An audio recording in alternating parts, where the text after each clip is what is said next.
नमस्कार दोस्तों, जैसा कि अभी तक हम जीव विज्ञान अर्थात बायोलॉजी, कॉन्स्टिट्यूशन अर्थात संविधान का अध्ययन कर रहे थे, उसी कड़ी में अब हम हिस्ट्री को भी लेकर चलेंगे। जियोग्राफी, कॉन्स्टिट्यूशन, बायोलॉजी और हिस्ट्री धीरे धीरे एक एक सब्जेक्ट आपके साथ जुड़ते रहेंगे ताकि आगामी परीक्षाएं, क्योंकि अब परीक्षाएं जो भी कुछ प्रतियोगी परीक्षाएं लगी थी वो सारी की सारी पोस्टपोन की जा रही हैं, जिनमें से अगर देखा जाए तो नेट जो कि एक बड़ा एग्ज़ाम था वो पोस्टपोन हो चुका है। EPFO JIC की एक पोस्ट की भर्ती करा रहा था वो भी पोस्टपोन हो चुका है। CHSL जो कि आधा एग्ज़ाम आधे बच्चे दे चुके थे, बचे हुए आधे बच्चों का एग्ज़ाम पोस्टपोन हो चुका है।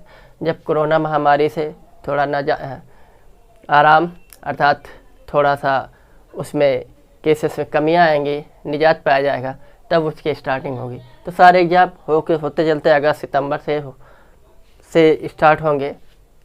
तो इसी प्रकार UPSC, PCS, RO जैसे एग्ज़ाम जो भी लगे हैं JIC लेक्चरर के, वो भी सारे पोस्टपोन हो जाएंगे। इसलिए आप परेशान मत हो और अपनी दिनचर्या को मेंटेन रखें। जो भी कुछ ऐसे पढ़ रहे हैं, एग्ज़ाम टल गया है लेकिन ख़त्म नहीं हुआ, समाप्त नहीं किया गया है। इसलिए जब भी ये भी बताया जा रहा है, गाइडलाइन दे भी दी गई है, जब भी एग्ज़ाम कराया जाएगा उसके सिर्फ और सिर्फ 15 दिन पहले आपको इन्फॉर्मेशन दी जाएगी और हफ्ते भर पहले आपके एडमिट कार्ड आपकी वेबसाइट पे, सरकारी वेबसाइट पे शो किए जाएंगे।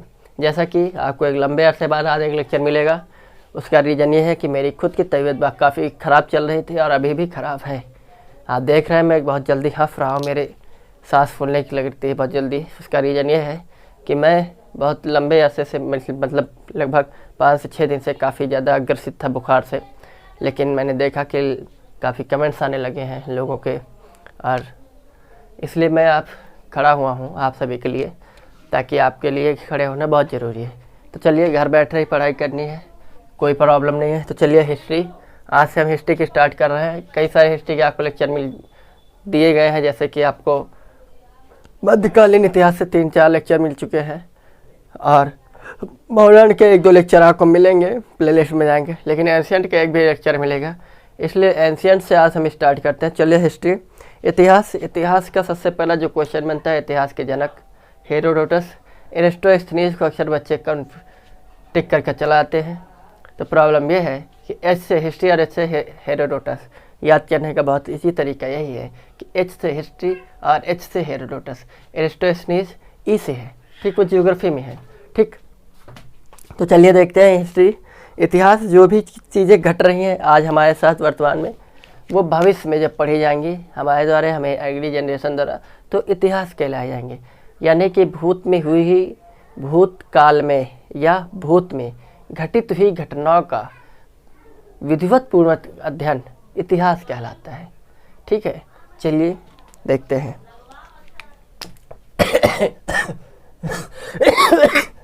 इतिहास को 3 भागों में सबसे पहले बांटते हैं। सबसे पहला प्रागैतिहासिक काल, जिसको प्री हिस्ट्री बोलते हैं। प्राग ऐतिहासिक काल, ऐतिहासिक काल। दूसरा होता है आद्य ऐतिहासिक काल, आद्य ऐतिहासिक काल। दूसरा होता है ऐतिहासिक काल, ऐतिहासिक काल। क्लियर? प्रागैतिहासिक काल को ही हम पाषाण काल भी कहते हैं। क्या कहते हैं? पाषाण काल। पाषाण अर्थात पत्थर, इंग्लिश में स्टोन बोलते हैं। तो अर्थात इसमें जो भी कुछ पढ़ा जाएगा पत्थर के बारे में पढ़ा जाएगा, पत्थरों से रिलेटेड जो भी चीज़ें होंगी उनका अध्ययन करेंगे, इसलिए इसको पाषाण काल कहा गया है, ठीक। इसको आद्य ऐतिहासिक काल। यहाँ पर अब आप एक चीज़ सोचिए, ऐतिहासिक काल यानी जिसमें आप प्राचीन भारत के इतिहास पढ़ते हैं, मध्यकालीन भारत के इतिहास पढ़ते हैं, आधुनिक भारत के इतिहास पढ़ते हैं, समकालिक इतिहास का अध्ययन करते हैं, उन सब चीज़ों में आप पुरातत्व का अध्ययन करते हैं। तो यहाँ पर जो भी लोग रहेंगे उनका भी पुरातत्व के अंतर्गत अध्ययन हुआ होगा। यहाँ पर भी पुरातत्व, ये जो भी अवशेष मिलेंगे, पुरातत्व यानी पुराना, पुरातत्व यानी तत्व, ऐसे तत्व जो पुराने हैं उनका अध्ययन पुरातत्व के अंतर्गत किया जाता है। पुरातत्व विभाग का अध्ययन, पुरातत्व विभाग के अंतर्गत पुरातत्व का अध्ययन किया जाता है। अवशेष, ठीक, एक प्रकार से बोले तो अवशेष, तो जो भी कुछ पुरातत्व, प्राक ऐतिहासिक काल को इंग्लिश वाले प्री हिस्ट्री, प्री हिस्ट्री यानी कि इतिहास के पहले का समय, ठीक है, प्राचीन इतिहास के पहले का समय जो भी कुछ होगा वो प्री हिस्ट्री कहलाएगा। इसमें किसका अध्ययन करेंगे? पुरातत्व का अध्ययन करेंगे। इसमें भी पुरातत्व रहा होगा, बिल्कुल, क्योंकि इंसान ये पत्थर वत्थर कुछ भी कुछ रहा होगा तो उसका अध्ययन क्या कहलाएगा? किसी भी तत्व का पुरातत्व, पुरातात्विक। इसमें भी पुरातात्विक चीज़ों का अध्ययन करेंगे। देखिए बहुत ही आसान तरीके से पुरातात्विक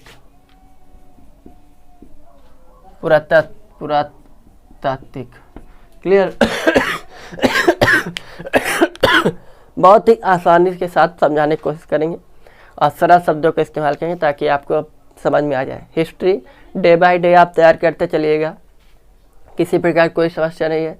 अगर एक भी दिन का मटेरियल अगले दिन के लिए आप रख दोगे तो आप नहीं तैयार कर पाओगे। तो प्लीज़ जितना मैं पढ़ाऊँ उसको ज़्यादातर तो मैं यहीं पर आपको रिवाइज कराता चलूँगा, आपको इसी वक्त कंठस्थ कराता चलूँगा ताकि चीज़ें आपके दिमाग में बननी चाहिए, ताकि जब भी कल पढ़ना मेरा लेक्चर उसके पहले उस टॉपिक को जो भी कुछ मैं पढ़ा कर आज छोड़ूँ वहाँ तक रिवाइज करके पढ़ना, ठीक है। क्योंकि हिस्ट्री अगर एक बार छूट गया तो बहुत बड़ा बर्डन बन जाता है और वो आप समझ नहीं पाओगे।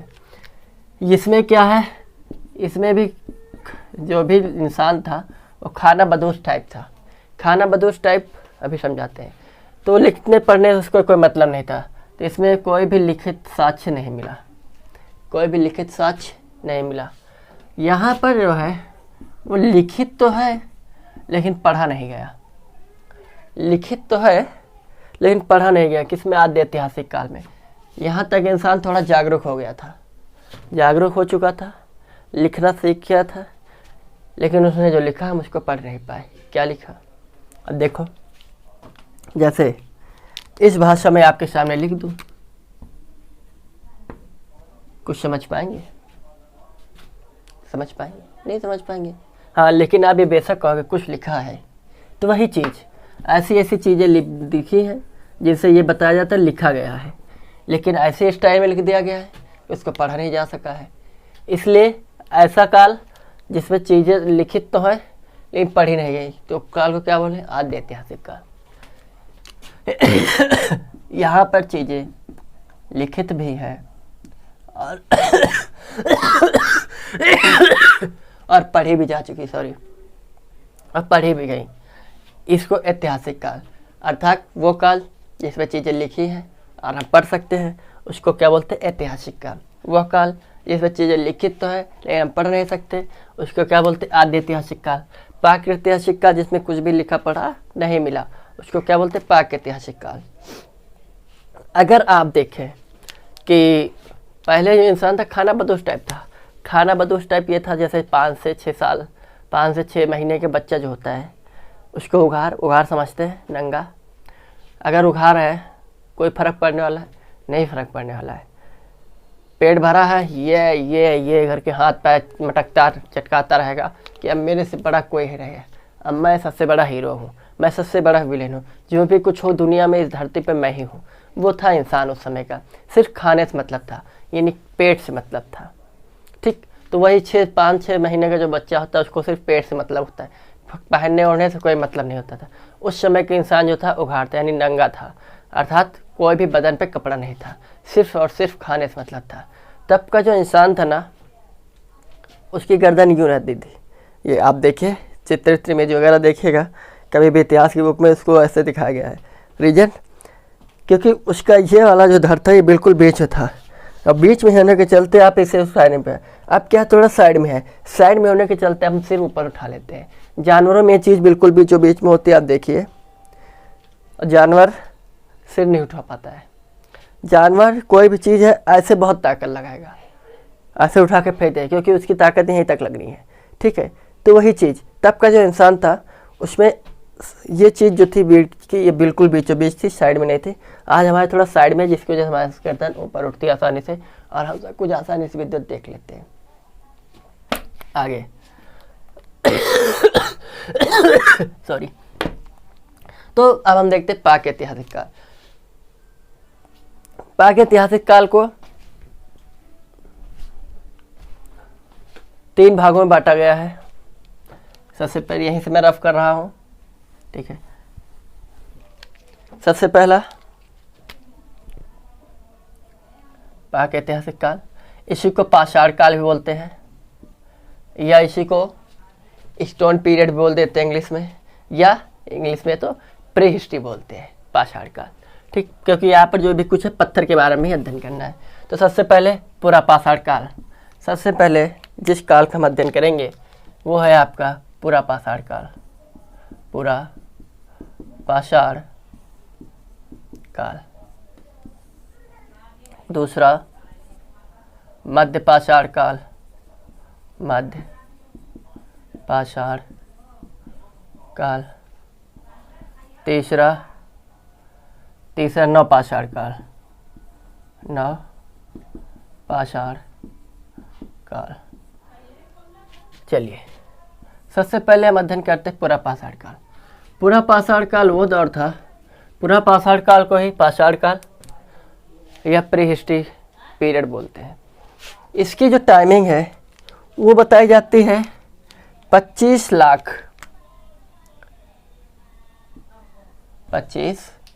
लाख से 12,000 ईस्वी तक, सॉरी ईसा पूर्व 25 लाख से 12,000 के, अब तो सभी जानते हैं कि यानी 1000 होता है, तो 12,000 ईसा पूर्व, यानी ईसा पूर्व के जन्म के, ईसा मसीह के जन्म के पहले का जो समय होता है उसको हम ईसा पूर्व यानी उसको BC बोलते हैं, BC यानी बिफोर क्रिस्ट। क्रिस्ट यानी क्रिसमस यानी ईसा मसीह, क्रिश्चियन। तो क्रिश्चियन के जन्म के पहले का जो समय है बिफोर क्रिस्ट, उसको बोलते हैं ईसा पूर्व। यानी वहाँ पर जैसे देखो, जैसे ये 0 है, ठीक, क्लियर। 0 के नीचे जाएंगे 1 2 3 4, 0 के ऊपर जाएंगे 9 8 7 6, यानी 6 7 8 उल्टा आ रहे हैं, ठीक। वही चीज़ यहाँ पर हुई, क्लियर। सॉरी मैं फिर गलत बोल गया। 9 1 2 3 4 5, ये क्लियर। तो 25 लाख से 12,000 तक, यानी ऐसे हम क्या होते हैं 1000 से लाख की तरफ जाते हैं, उसमें क्या हो रहा है लाख से हम 12,000 की ओर आ रहा है। तो पूरा पाषाण काल का जो समय बताया गया है 25 लाख से 12,000 ईसा पूर्व तक बताया गया है। दूसरी चीज, इसी को सबसे लंबे समय का काल कौन सा है? पूरा पाषाण काल। सबसे लंबा काल कौन सा? पूरा पाषाण काल। यहाँ का इंसान क्या था? खाना बदोश टाइप था, खाना बदोश टाइप था, क्लियर। यानी जो भी कुछ पेट है और कुछ नहीं है। आगे समझ में। दूसरी चीज, इंसान खाना बदोश टाइप है तो कुछ भी करेगा, घूमेगा फिरेगा, जीव जंतु जो भी कुछ खाएगा। यहाँ पर क्या था, जो बुढ़ऊ होते हैं ना, दादा जिनको बोलते हैं, बाबा जी, अगर देख के इंसान ही इंसान को खा जाता था। इंसान, अगर कोई बुजुर्ग इंसान है और उनको लगा जैसे कि कोई यहाँ से गए यहाँ पर, तो अपने साथ बुजुर्ग को लेकर जाते थे। सपोज दैट यहाँ खाने की चीज़ नहीं मिली तो इस बुजुर्ग के लोग खा डालेंगे, ठीक है, क्योंकि पेट भरना था उन्हें सिर्फ पेट से मतलब था। तो इसलिए खाद्य संग्रहण, इस समय क्या है, धन संग्रहण चल रहा है हमारे पास। आप पैसे के लिए परेशान हैं, खाने के लिए परेशान नहीं। हम खाने के लिए नहीं परेशान, हम पैसे के लिए, हम धन के लिए परेशान हैं। तब पेंशन खाने के लिए परेशान था, सिर्फ खाएगा सो जाएगा, खाएगा सो जाएगा, खाना बदोश टाइप। जैसे जानवर को सिर्फ खाने से मतलब है और किसी चीज़ से मतलब नहीं है। घर से मतलब है? नहीं मतलब है। दरवाजा है? नहीं है। अपना खेत है, पराया खेत है, कोई मतलब नहीं। सभी अपने भाई बहन हैं, ठीक है। चाहे जहाँ खाओ, चाहे जहाँ चलो, चाहे जो भी कुछ करो। तो वो टाइम था खाना बदोश टाइप, उस टाइम के लोगों का खाना बदोश, ठीक। उस समय लोग आखेट करते थे। आखेट समझते हैं? आखेट यानी शिकार होता है, शिकार। अब देखिए रावण आखेट पर आया था और सीता जी को हर कर लेकर चला गया था। पुरुषोत्तम राम, मर्यादा पुरुषोत्तम राम की पत्नी को हर के ले गया था। या नॉर्मल से किसी नॉर्मल इंसान की पत्नी को हाथ लगा कर देखो, हड्डी पसली एक ने कर दे तोड़ ताड़ के। वो तो मर्यादा पुरुषोत्तम राम थे, उनकी पत्नी को उसने हाथ लगाया था। ठीक है, तो वो आखेट यानी सिर्फ शिकार करते थे। पत्थर पाए वहाँ सो गए, ज़मीन पाए वहाँ सो गए, पेड़ पाए वहाँ सो गए, जहाँ इच्छा पाते थे वहाँ सो जाते थे। आते करते घूमते फिरते वो एक वक्त ऐसा आया, खेल खेल में पहाड़ी एरिया में तो रहते थे, एक पत्थर पा गए। इस पत्थर को इस पत्थर पे मारा, चिंगी उठ गई। गौरी देख देख, हमने आविष्कार कर लिया, हमने आविष्कार, हमने खोज कर ली, हमने आके खोज कर ली, हमने आके खोज कर ली। सब आए देखने, अरे हाँ वो खोज कर ली। फिर वहीं से धीरे धीरे वो मांस को खाकर खाना शुरू कर गए। तो आग की खोज यहीं पर हुई, पूरा पाषाण काल में। कई बार पूछा गया आग की खोज किस काल में हुई है, तो पूरा पाषाण काल में हुई। आग की खोज पूरा पाषाण काल में हुई।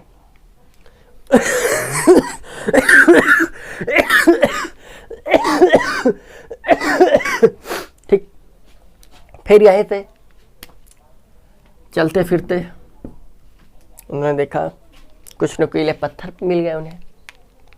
जा रहे थे, उन्हें चुभे, कहा अरे ये तो चुभता है यार। तो इस आकृति के जो भी पत्थर थे, भाई आप भी नंगे पैर चलेंगे, हम भी चलेंगे, चुभते कि नहीं? तो उन्होंने कहा अच्छा ये तो चुभता है, अगर हम इसको ऐसे मारें तो क्या होगा? तो उन्होंने उठाया, उसको ऐसे करके इसको इस्तेमाल करना शुरू कर दिया। तो ऐसे ऐसे काट के काट पेट के खाना शुरू कर दिया। देखें बुढ़ाऊ जो है, बुढ़ाऊ को मार के देखें, अब बुढ़ाऊ को मारा, बढ़िया आसानी से खाना शुरू हो गए। तो वहीं से इन्हें हथियार की शुरुआत हुई। तो हथियार की खोज कब हुई? पूरा पाषाण काल में। कैसे हथियार थे? पाषाणिक थे, यानी कि क्या बोलते हैं उसको, पत्थर से। क्लियर? दूसरी चीज, सबसे पहले मानव की खोज कहाँ हुई? मानव तो इसलिए कहाँ पर? अफ्रीका में। कई बार बताया गया, कहाँ पर? अफ्रीका में। कहाँ पे? अफ्रीका में। अफ्रीका को मानव जाति का पालना कहा जाता है। अफ्रीका महाद्वीप को मानव जाति का पालना कहा जाता है। लेकिन मानव जाति की सभ्यता का पालना एशिया को कहा जाता है। सिंधु की सभ्यता, मेसोपोटामिया की सभ्यता, मिस्र की सभ्यता, ये सारी सभ्यताएं। क्लियर? तो मानव जाति की का पालना अफ्रीका महाद्वीप, क्योंकि अफ्रीका से मानव की सबसे पहले खोज हुई। दूसरी चीज, लेकिन मानव जाति की सभ्यता का पालना कैसा कहा जाता है? तो वो है एशिया महाद्वीप। क्लियर? इतना आ गया समझ में? पूरा पाषाण काल में 4-5 चीज़ें हैं। सबसे लंबा काल पूरा पाषाण काल। यहाँ के इंसान कैसा था, आदमी कैसा था? खाना बदोश टाइप था। खाना बदोश टाइप यानी सिर्फ खाने से मतलब था, पेट भरने से मतलब था, बाकी किसी चीज़ से मतलब नहीं है। पेट भर गया, आराम करेगा, पेट खाली हुआ के शिकार करेगा, खाएगा, मारेगा, पीटेगा, कुछ भी करेगा, लेकिन पेट भरेगा। आखेट शिकार करता था, भाई पेट भरने के लिए हर एक ही जगह थोड़ा सा कुछ मिलेगा, उसको कोई जीव दिखा, उसको मारा। ठीक, वहीं पर आग की खोज हुई, वहीं पर। ठीक, फिर उसके बाद हथियार वहीं पूरा पाषाण काल में, और अफ्रीका में मानव जाति की खोज हुई। सबसे पहले मानव क्या अवशेष कहाँ पाए गए? अफ्रीका महाद्वीप में। लेकिन एशिया महाद्वीप को मानव जाति का सभ्यता का पालना कहा जाता है, लेकिन मानव जाति का पालना अफ्रीका महाद्वीप। क्लियर? आगे मध्य पाषाण काल। मध्य पाषाण काल की अगर हम बात करें तो यहाँ पर इसका जो टाइमिंग है ये है 12,000 से 5,000 BC। ठीक, 12,000 से 5,000 BC। मध्य पाषाण काल का इंसान जो था बहुत ज़्यादा यहाँ पर विकास नहीं हुआ। ठीक है, होते करते वही सारी चीज़ें थी, थोड़ा बहुत जो भी हुआ सुधार हुआ, लेकिन यहाँ पर अंत्येष्टि होनी शुरू हो गई। अंत्येष्टि मतलब समझते हैं? अंत्येष्टि, अंत्येष्टि यानी 16 संस्कार होते हैं हमारे यहाँ, उसमें एक संस्कार अंत्येष्टि संस्कार। उसके अंतर्गत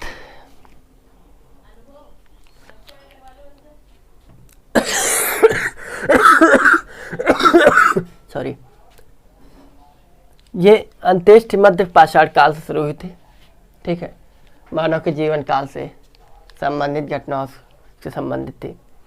यहाँ पर तो हथियार की खोज हुई थी, लेकिन नुकीले पत्थर, नुकीले हथियार की खोज मध्य पाषाण काल में हुई। नुकीले मध्य पाषाण काल में नुकीले पत्थर की खोज, सॉरी नुकीले पत्थर यानी जो हथियार, नुकीले हथियार टाइप, उसमें यहाँ पर हथियार की खोज हुई थी। ठीक है, उसके बाद आपका आता है नवपाषाण काल। सबसे छोटा काल नवपाषाण काल, सबसे बड़ा काल पुरापाषाण काल। नवपाषाण काल की टाइमिंग अगर देखें तो ये है 5000 से 3000 BC। क्लियर? कितना? 5000 से 3000 BC। अब मैं थोड़ा इसको रफ कर दूंगा ताकि चीज़ें आसानी से आ सके। यहाँ पर नवपाषाण काल को ही ताम्र पाषाण काल भी कहते हैं, ताम्र पाषाण काल भी बोलते हैं, उत्तर पाषाण काल बोलते हैं। उत्तर पाषाण जैसे मौर्य काल आप पढ़ रहे हैं, मौर्य काल जब समाप्त होने वाला होता है तो कौन सा काल आता है? मौर्योत्तर काल। गुप्त काल पढ़ रहे हैं, गुप्त काल के बाद कौन सा होता है? आता है गुप्तोत्तर काल, यानी समापन के साथ जो भी समय होता है उसको उत्तर बोल देते हैं। तो इसी प्रकार इसको नव उत्तर, उसको उत्तर पाषाण काल भी बोल देते हैं, उत्तर पाषाण काल भी बोल देते हैं। क्लियर? इसी को यहीं पर तांबे की खोज हुई थी, इसीलिए इसको ताम्र पाषाण काल बोलते हैं। तांबे की खोज क्या थी? एक तांबे का औजार का इस्तेमाल हुआ था, एक ऐसे नुकीला तांबे का अस्त्र था, उस पे ऐसे पत्थर में, उसको पत्थर में ऐसे जैसे फावड़ा है, फावड़े में लकड़ी डाल देते तब इस्तेमाल करते, वैसे ही तांबे में ऐसे लंबा सा पत्थर डाल के इस्तेमाल करते थे। इसीलिए ताम्र और पाषाण यानी तांबे और पत्थर दोनों का एक साथ इस्तेमाल होता था, इसी को ताम्र पाषाण काल बोलते हैं। क्लियर? इसकी टाइमिंग 5000 से 3000 BC के बीच है। क्लियर? दूसरी चीज़, अगर यहाँ पर तो इंसान घूम फिर के खाता था, यहाँ पर शिकार भी करता था, लेकिन यहाँ पर इंसान एक स्थान से दूसरे स्थान जाना शुरू हो गया था मध्य पाषाण काल में। तो जब मध्य पाषाण काल में यहाँ से तक जाना शुरू हो गया तो इसने देखा कि अरे यहाँ पर ऐसे जा रहा था, जाते मध्य पाषाण काल में जा रहा था, जाते जाते उसको ऐसे घास फूस खाने की इच्छा हुई, टेस्ट करने की। ऐसे उखाड़ा, ओ लाल कलर का गाजर है, देखा, ओ ये देखो क्या है, खा के देखा, मीठा, ओ बहुत टेस्टी है, गाजर है, इसका नाम गाजर रखते हैं। ठीक है, तो यहाँ पर इंसान घूम फिर के खाने लगा था। तो वहाँ पर देखा कि कुछ चीज़ें तो खड़ा थे खा ले, लेकिन कुछ चीज़ें छूट गई थी, लेकिन फिर से देखा हो, फिर से जग रही हैं, फिर से उनकी उपज शुरू हो चुकी है। ठीक, तो उसने देखा, उसने दिमाग लगाया, अच्छा कुछ तो चीज़ है। फिर देखा उसमें बीज बन रहे हैं, जो फिर देखा वहीं पर कि अच्छा बीज तो बन रहे हैं, वो वहीं पर गिरे और फिर से वहीं से पेड़ आ गए। तो उसके दिमाग में आया, अब इसके जब बनेंगे उसको हम फिर थोड़े दूरी क्षेत्र, थोड़ा बड़े क्षेत्र में फैला देंगे तो और भी पेड़ होंगे और भी खाने के लिए। इस प्रकार से उसकी कृषि शुरू हो जाती। तो कृषि जो है नवपाषाण काल में शुरू हो जाती। कहाँ से? नवपाषाण काल से। तो सबसे पहला क्वेश्चन बनता है कि कृषि की शुरुआत किस काल में होती है? तो नवपाषाण काल में होती है।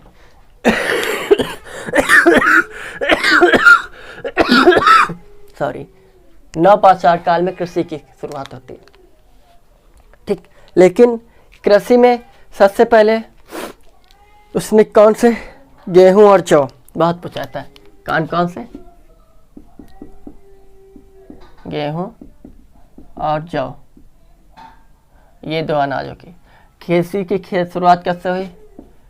7000 BC, यानी आज के समय से 7000 वर्ष पहले, यानी ईसा मसीह के 7000 वर्ष पहले, ठीक है, कृषि की शुरुआत हुई थी, मानव ने की थी। क्लियर?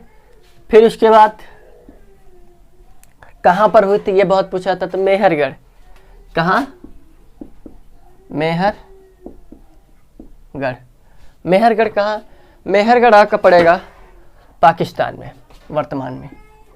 ठीक, मेहरगढ़ लेकिन कौन से, कई बार पूछा है किस पर्वत श्रेणियों के बीच में है, कौन से पर्वतों के बीच में? तो सुलेमान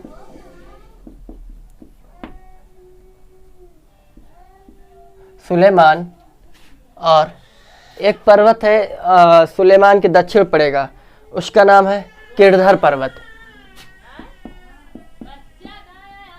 किरधर पर्वत सुलेमान और किरधर के बीच में था मेहरगढ़। तो कई बार क्वेश्चन पूछा गया कि कृषि की खोज सर्वप्रथम किन पर्वतों के बीच में, तो आपको पता होना सुलेमान और किरधर। ठीक, कृषि सबसे पहले मेहरगढ़। मेहरगढ़ पाकिस्तान पड़ेगा। कितने समय वर्ष पहले? 7000 BC, यानी ईसा मसीह के 7000 वर्ष पहले अगर वर्तमान के देखा जाए तो 9000 वर्ष, क्योंकि 2000 साल पूरे हो चुके हैं। क्लियर? उसके बाद अगर यहीं पर और एक कुछ चीज़ें देखी जाए तो गेहूं और जौ 7000 BC, मेहरगढ़, सुलेमान और किरधर। फिर नवपाषाण काल में ही पहिए की खोज हुई थी। पहिए की खोज नवपाषाण काल में हुई। क्लियर? कब हुई? नवपाषाण। किस चीज? मिट्टी का बनाया था पहले। बनाया क्या था, कैसे? देखो, जब गेहूं और जौ हुआ तो पहले अंजूरी से लाते थे वो। अंजूरी से, अंजूरी समझते हैं? एक हाथ में ऐसे लाएंगे तो उसको मुट्ठी बोलते हैं, दोनों हाथ को मिलाकर डालेंगे तो उसको अंजूरी बोलते हैं। तो अंजूरी से लाते थे, लेकिन फिर उन्हें कोई ऐसा पात्र मिल गया जो इतना बड़ा था। देखा अच्छा इसमें तो अंजूरी से ज़्यादा आ रहा है, चलो इससे ढोना शुरू करते हैं। वो हो गया। फिर उसके बाद मिट्टी के बनाने की कोशिश की, बन गया ऐसे तसले नुमा। फिर उसको गोल गोल करते गए, फिर इतना बड़ा, फिर इतना बड़ा, फिर इतना बड़ा। फिर उसको मिला दिया पूरा ऐसे गोल गोल।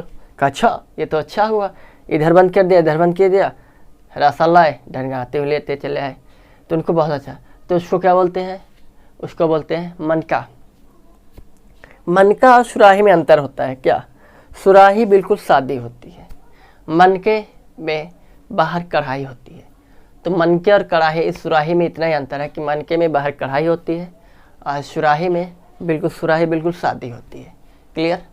मनका और सुराही में यही डिफरेंट है। तो सबसे पहले यहाँ पर किसकी खोज है? मनके की खोज, मनके की खोज, मनका। क्लियर? उसके बाद जो मिट्टी के बर्तन होते हैं, मिट्टी के बर्तन को बोलते हैं मृदभांड। मनके को आप मृदभांड बोल सकते हैं क्योंकि मिट्टी का है, लेकिन अगर इसी को पका दिया जाएगा तो इसी पकी हुई मिट्टी के बर्तन को टेराकोटा बोलते हैं। पकी हुई मिट्टी के बर्तन को टेराकोटा बोलते हैं। ठीक है, क्या बोलते हैं? टेराकोटा। तो पहिया, मनका, और यहीं पर आप कृषि आप क्या घूम फिर के कर सकते हैं? नहीं कर सकते हैं। कर सकते नहीं कर सकते? क्यों नहीं कर सकते हैं? इसलिए नहीं कर सकते हैं क्योंकि कृषि क्या है?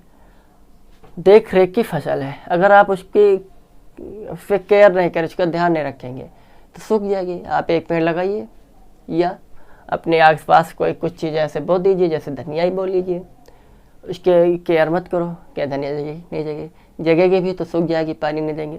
तो इसीलिए तब इंसान यहाँ क्या हो गया? यहाँ पर इंसान आवास बना के रहने लगा।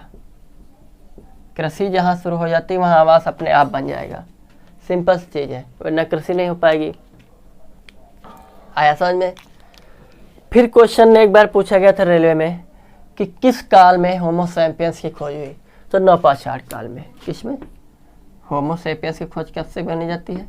नवपाषाण। होमो सैपियंस नवपाषाण काल से। क्लियर? कब से? नवपाषाण काल से। अब इंसान जब एक जगह रहने लगेगा तो हर समय चौकन्ना नहीं रह सकता है।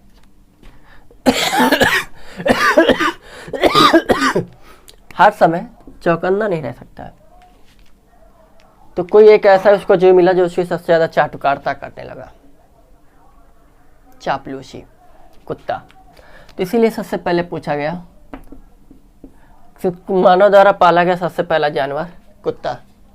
यहाँ के लोग किस चीज़ से अनभिज्ञ थे? गाय से, क्योंकि गाय का वैदिक काल में पढ़ाएंगे। यहाँ आद्य ऐतिहासिक काल में वैद्य सिंधु घाटी सभ्यता, वैदिक सभ्यता यहाँ पर चलेंगी, ठीक है, आद्य ऐतिहासिक काल में। तब वहाँ वैदिक सभ्यता की तब गाय का जिक्र मिलेगा, उसके पहले कुत्ते का ही जिक्र मिलेगा। कई सारे जानवर मिलेंगे लेकिन गाय नहीं मिलेगी आपको। तो मानव द्वारा पाला गया सबसे पहला जीव कुत्ता। कुत्ता हर शख्स के साथ घुल मिल सकता है। देखिए आपके आसपास कुत्ते होंगे, बहुत ज़्यादा भूखेंगे, मारो एक लात, दूर हो गया, ठीक। लेकिन जानवर हर किसी के साथ रह नहीं सकता है। गाय भैंस पालिए, कुछ ऐसे होते हैं जिनके पास वही लोग जा सकते हैं जिनको उन्होंने पाल रखा है। बाकी लोगों की हिम्मत नहीं पड़ती कि उनके पास चले जाएं रोटी खिलाने के लिए, भूसा देने के लिए। लेकिन कुत्ते के पास सभी जा सकते हैं, कुत्ता सभी के पास जा सकता है। क्यों? कुत्ता सबसे बड़ा चाटुकारिता करता है, ठीक है। आप खुद ही देखिए, सिंपल सी चीज़ें हैं, यहाँ पर बहुत ज़्यादा दिमाग लगाने की जरूरत क्या है। इसलिए हिस्ट्री को बहुत ज़्यादा दिमाग लगाने की कोशिश मत करना। उसके बाद कृषि, कुत्ता, पहिया, मनका, आवास, ठीक है, ये सारी चीज़ें। अब उसके बाद अब इसको थोड़ा रफ करते हैं। रफ करने के बाद, इसलिए पहले इसको मैं एक बार रिवाइज करा देते हैं। रफ करने के बाद कुछ महत्वपूर्ण स्थान है जहाँ से जो भी कुछ चीज़ें मिली हैं उनको मैप के माध्यम से आपको समझा दें, ताकि मैप की चीज़ के थ्रू आप चीज़ें बताई जाएंगी तो आपको आसानी से समझ में आएंगी। चाहे तो आप इसको एक बार स्क्रीनशॉट ले लीजिए। चलिए, तो सबसे पहले इतिहास को हमने 3 भागों में बांटा: प्राक-ऐतिहासिक काल, आद्य ऐतिहासिक काल और ऐतिहासिक काल। प्राक-ऐतिहासिक काल को ही पाषाण काल बोलते हैं। पुरातत्व इसमें भी है, पुरातात्विक चीज़ों का अध्ययन इसमें तीनों में। ऐसा काल जिसमें कोई कुछ न पढ़ा गया न लिखा गया तो है पाषाण काल। पाषाण काल, पाषाण यानी पत्थर, सिंपल चीज़ है, पत्थर, लोहा नहीं, पत्थर जहाँ पर होंगे आप सिंपली सोचिए वहाँ पर कौन इंसान पढ़ेगा लिखेगा यार, ठीक है। आद्य ऐतिहासिक काल, आद्य ऐतिहासिक काल में क्या है, इंसान ने लिखा तो है, क्या लिखा पता ही नहीं चल रहा है। मैंने बताया था अभी, ऐसे है तो ये लगता है कि उसने लिखा तो है लेकिन क्या लिखा ये पता है, इसे लिखा। ऐसा काल जिसमें लिखा तो गया लेकिन पढ़ा नहीं जा सका, आद्य ऐतिहासिक काल। जैसे डॉक्टर की लिखावट कोई नहीं पढ़ पाता है। मेडिकल स्टोर वाले से मैंने एक बार पूछा, भैया डॉक्टर साहब क्या लिखते हैं, कैसे समझता हूँ?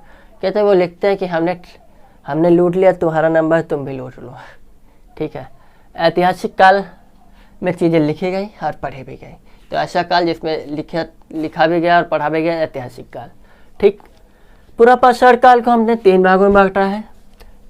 प्राक-ऐतिहासिक काल को पूरा पाषाण काल, मध्य पाषाण काल और नवपाषाण काल। पूरा पाषाण काल के टाइम 25 लाख से 12,000 BC यानी ईसा पूर्व, ठीक। ये सबसे लंबा कार्यकाल है। देखिए 25 लाख से 12,000 तक चल रहा, खुद ही देखिए, आपकी आंखें हैं।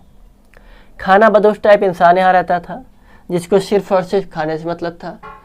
खा लिया, जैसे 6 महीने का बच्चा है, उसने देखा हाथ पैर पटकने लगता है कि जब तक उसको भूख लगती है। जैसे उसने देखा कि अच्छा मेरा खाने पीने की टंकी फुल्की जा रही है, यानी दूध की बोतल, ऐसे लगा के पी लेगा और पी के फेंक देगा और हाथ पैर पटकने लगा। वही इनकी हरकतें थी इस समय इंसान की। आखेट शिकार जारी था उस समय भी, इंसान घूमता फिरता था, घुमक्कड़ी था। आग की खोज कर ली थी, पत्थरों को पटक कर। हथियार की खोज हो गई थी लेकिन सही से इस्तेमाल नहीं हुआ था।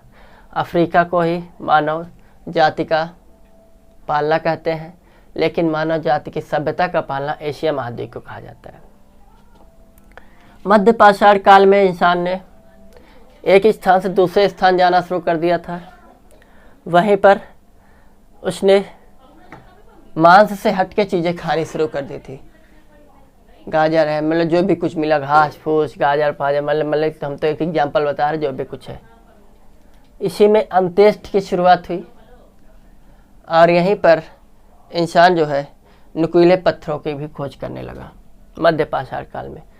आप खुद ही सोचिए, जब यहाँ नुकीले पत्थर की खोज हो जाएगी तभी तो नवपाषाण काल में कृषि की ओर अग्रसर होगा खुदाई करने के लिए। नवपाषाण काल को ही उत्तर पाषाण काल या ताम्र पाषाण काल भी बोलते हैं। ताम्र पाषाण काल क्यों बोलते हैं मैंने आपको बता दिया है। इसकी टाइमिंग 5000 से 3000 BC यानी ईसा पूर्व।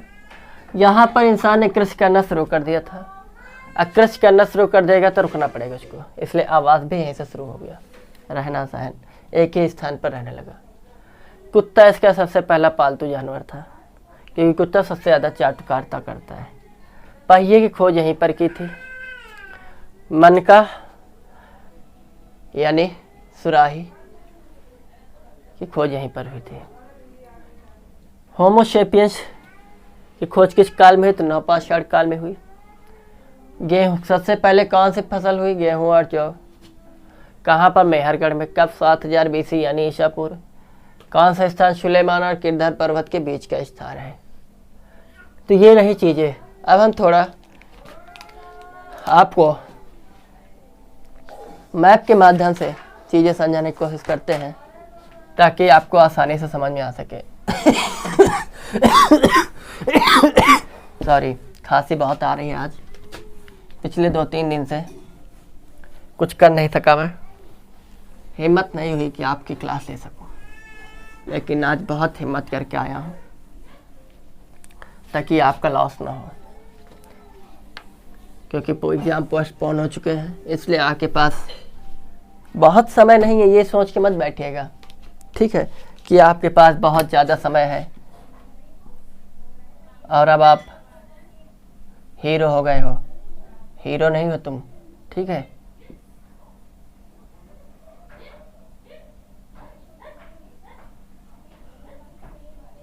ठीक, यहाँ पर एक स्थान है मद्रास में। मद्रास में एक स्थान है पल्लवरन। पल्लवरन वह स्थान है जहाँ से मानव की सबसे पहले कंकाल की प्राप्ति हुई है। किस चीज़ की प्राप्ति हुई है? कंकाल की। कहाँ से? पल्लवरन से। दूसरा स्थान है आपके उत्तर प्रदेश में, उसका नाम है कोलडिहिवा। कोलडिहिवा से सबसे पहले धान यानी चावल के साथ प्राप्त हुए। आप सबसे खुद ही बताओ, पहले बहू आएगी पहले सास आएगी? पहले बहू आएगी फिर सास होगी। तो पहले धान आया, धान की खोज किया कोलडिहिवा। कोलडिहिवा कहाँ पड़ेगा आपका? उत्तर प्रदेश में पड़ेगा, ठीक। दूसरी चीज़, यहाँ पर आपके स्थान एक है मध्य प्रदेश डिस्ट्रिक्ट।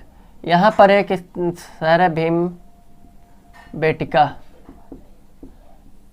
भीम बेटिका वो स्थान है जहाँ से सबसे पहले चित्र की प्राप्ति हुई है, चित्रकारी की प्राप्ति हुई है।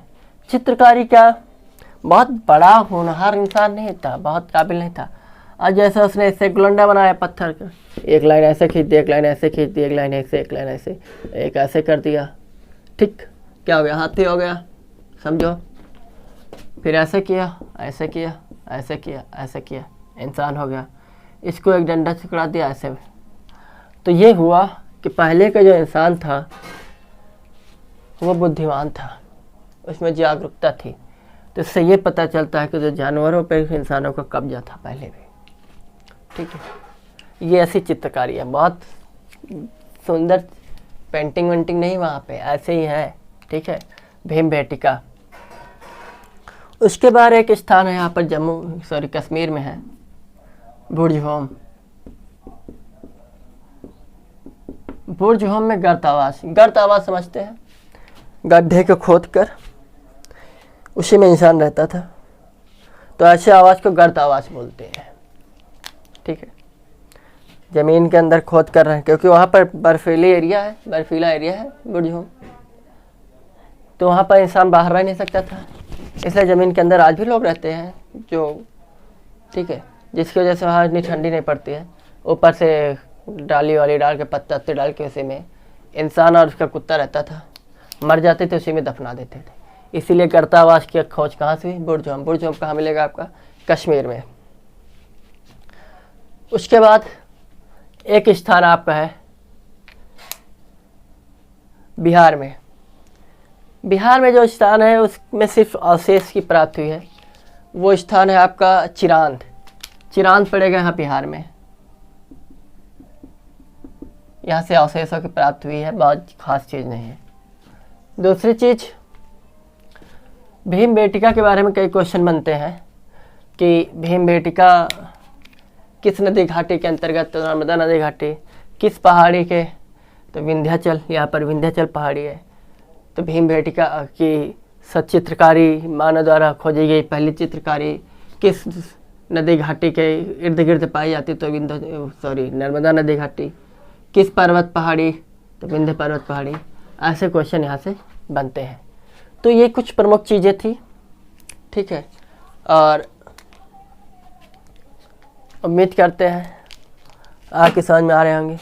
तो आप सभी से मेरा अनुरोध है, कोरोना महाबीमारी चल रही महामारी, आप सभी बच के रहें, खुद सुरक्षित रहें, घर वालों को सुरक्षित रखें। बहुत ज़रूरी काम है तभी बाहर निकलें, वरना इस समय बहुत ज़्यादा लोग बीमार चल रहे हैं। फीवर से बच के रहें।